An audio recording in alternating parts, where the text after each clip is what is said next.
এই তুমি আমার সাথে এরকম শক্তি দেখাচ্ছ কেন? তুমি আমার সঙ্গে এরকম করছো কেন? তুমি আমার সাথে এরকম করছো কেন? আজকে আমাদের বাসুরা। আমার কাপড় চোপড় খোলার জন্য তোমার কি লজ্জা লাগে না ভাইয়া? আমি তোমাকে বিয়ে করছি, আমি তোমার হাজবেন্ড, আর তুমি আমাকে ভাইয়া বলতেছো? আজকে আমাদের বাসুরা। তুমি আমার কাপড় চোপড় খোলার চেষ্টা করতেছো, তোমার কি লজ্জা লাগে না? বারবার এক কথা বলে আমার মাথা একটু খারাপ করে দিচ্ছে। মা, ভাবি, ভাইয়া, এই কই তোমরা? কই থেকে পিচ্ছে একটা মেয়ে বিয়ে করে দিছো? বাল কিছু বুঝে না কিছু না।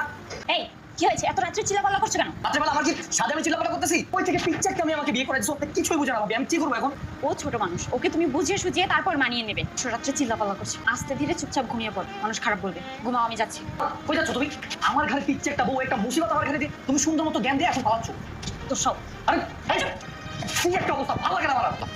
সমস্যা হচ্ছে কল বলতে থাকো না তুমি। আজকে 25টা বছর আমি ওয়েট করছি এই রাতের জন্য, কথাই শুনতেছ না। ভাইয়া, ভাইয়া আপনি আমার সঙ্গে এরকম করতেছেন কেন? আপনার বাবা মা কি আপনাকে লজ্জা শিখে দেয় নাই? আমার মাথাটা পুরো ফাটাই ফেলছে। বিয়ে করছি কি লজ্জা পাওয়ার জন্য? ভাইয়া আপনি আমার গায়ে একদমই কাজ করবেন না। ভাবি, ভাইয়া, এরকম ভাবে হবে না। যা করার আমারই করতে হবে।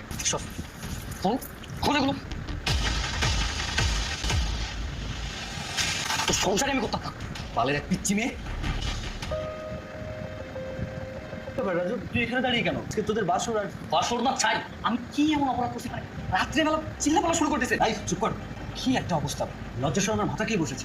কিসে পেয়েছিল? তার 18 বছর বয়স হয়েছে, মানে সে ছোট মানুষ, তাকে একটু বোঝাবি। শুরু করছে নাটক করো। একটা মেয়েকে সুন্দর করে বোঝানো যায় না? একটা মেয়েকে সুন্দর করে বোঝালে মেয়েটা সবকিছু করতে রাজি। মাথা মোটা কোথাকার। ভাইটাও যেমন, ছোট ভাইটাও তেমন হয়েছে।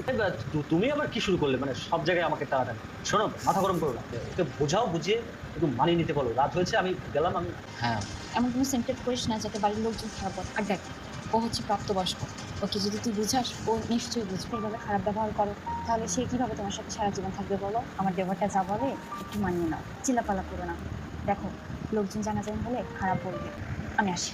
এই এই শোনো না, সরি, আমি আসলে বুঝতে পারি নাই। সরি, আর এরকম করবো না, কখনো করবো না, প্রমিস। শুয়ে পড়ো তুমি। হ্যাঁ, আমি আর তোমাকে টাচ করছি না। শুয়ে পড়ো। শোনা,